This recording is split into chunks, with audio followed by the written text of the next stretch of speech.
Alright guys, I freaking love this game, okay? And I'm tired of defending it, but I thought I'd make a whole video precisely about defending it because I feel a need to, an obligation to. I get so many comments on my videos bashing this game, AEW Fight Forever. People like to bash this game because, and you can't really deny this fact, it's not entirely what it was promised to be.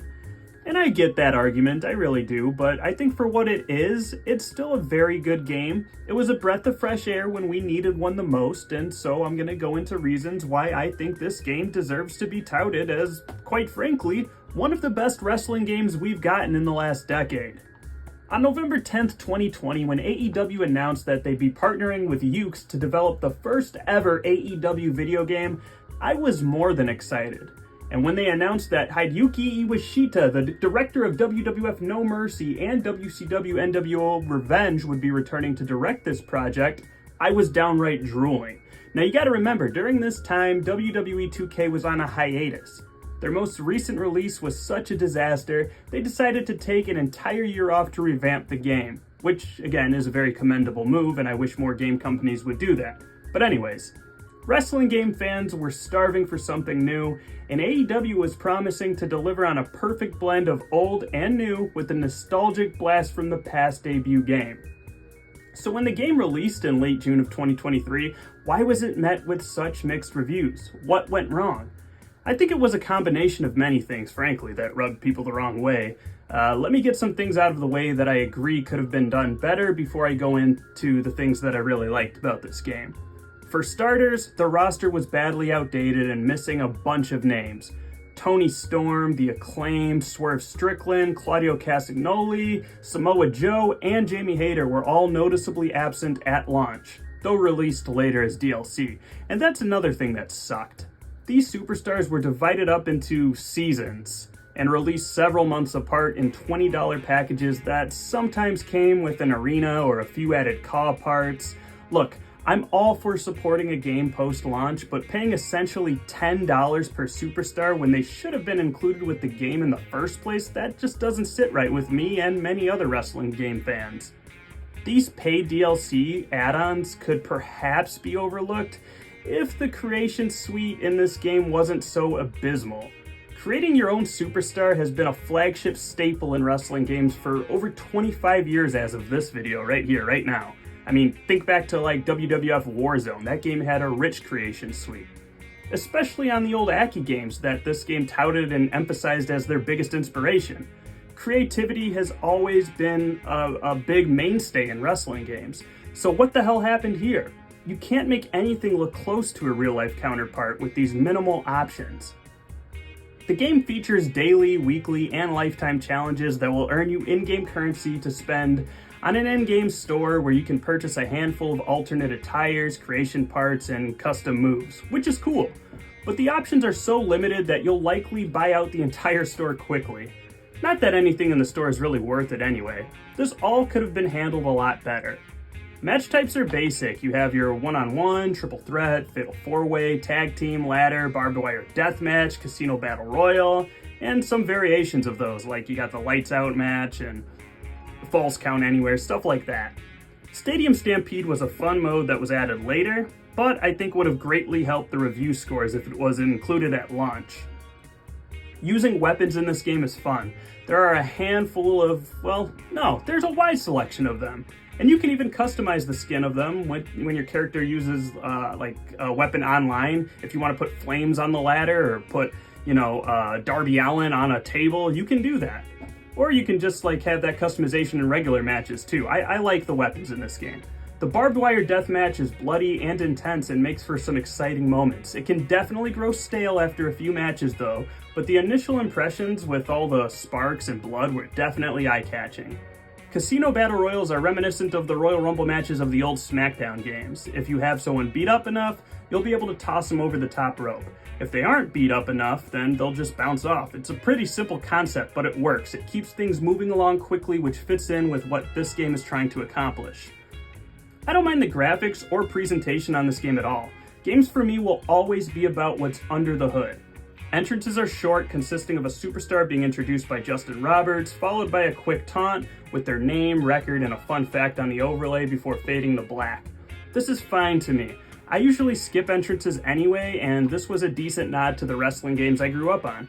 If this was a deal breaker for you, I just kind of feel sorry for you, because entrances, they're just they're not make or break. They're such a minimal part of the game. If they break your immersion, I guess I can kind of understand that argument, but this game is not going for sim exactly. It's going for more arcade and fun.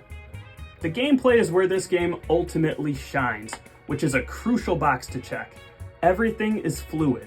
It really feels like a next-gen iteration of the old Aki games. Moves seamlessly can be chained together to create exciting sequences. I always feel in control, unhindered by stiff or robotic movements of other wrestling game titles. The spirit meter is my favorite gauge in a wrestling game. Pro wrestling on TV is all about momentum. This game captures that beautifully while also taking the extra step of including a limb damaging system. Matches are fast-paced while also retaining a high level of strategy. I love playing matches in Fight Forever. I've played so many just quick single matches. And tag team, but mostly single. Road to Elite mode was a fun high spot for the game. You can either create your own wrestler or choose one from the existing roster and take them through several months of AEW television, essentially. It has RPG features where you can increase your attributes, unlock new abilities and moves, and things of that nature. Kind of reminds me of like the UFC mold for career mode, if you guys have played those games, the EA UFC games. Time management is huge. You'll have to balance your training accordingly to avoid injury and to get the most out of your time. The stories themselves are decent, but at least you're not forced to win in order to advance the story like the 2K career modes, for example. This mode is a good foundation. I just wish they had more time to build onto it because there's a lot of good there. I loved the old No Mercy career modes where you had the branching paths and stuff, and this game was a good nod to it. I think you get the most out of that Road to Elite career mode when you create your own superstar. But all in all, this game is, I think it's fantastic. I don't think it deserves all the bashing it gets. They kind of brought some of it on themselves, and I do understand that. If the game was released in the state that it is in now, with the added roster, and if that DLC was just kind of included at launch, then I think people would regard this as one of the greatest wrestling games of the decade. But because it wasn't, you do have to kind of take that into account. So I do understand the bashing. It's not like, oh my god, how could somebody not like this game? It's the perfect game. No. I do understand. I'm just saying that for people like me who grew up on the old No Mercy, WrestleMania 2000, WCW, NWO Revenge, WCW World Tour, this game was just a love letter to those. And it brought it into the future magnificently, because now I can just pop this into my PS5 and play it with better graphics and, great frame rate, kind of a more modern take on the old games that we grew up loving. And ultimately, they set out for that to be the goal, and I think they achieved it. Now, when they named this game Fight Forever, I think the plan was just to release one game and then keep releasing content for it forever.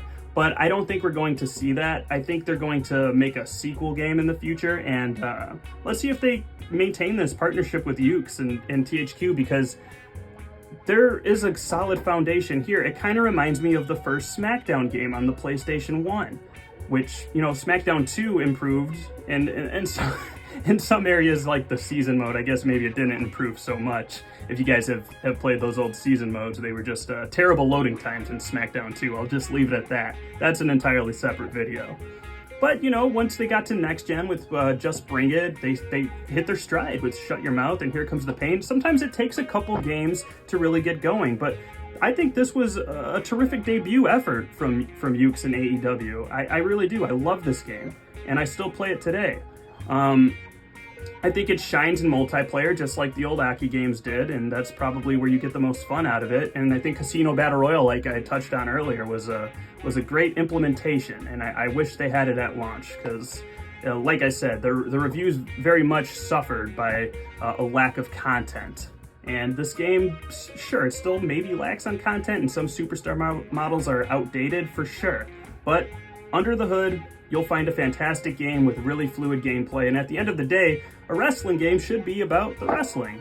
And that box is checked in spades here for AEW Fight Forever. So That's my defense. I rest my case. AEW Fight Forever. What do you think, guys? Have I convinced you that it's a good game, or is your mind set? I assume I didn't change anybody's mind. I just wanted to get my 2 cents out there. AEW Fight Forever, you are A-OK in my book. Thanks for watching, guys. Until next time, take care.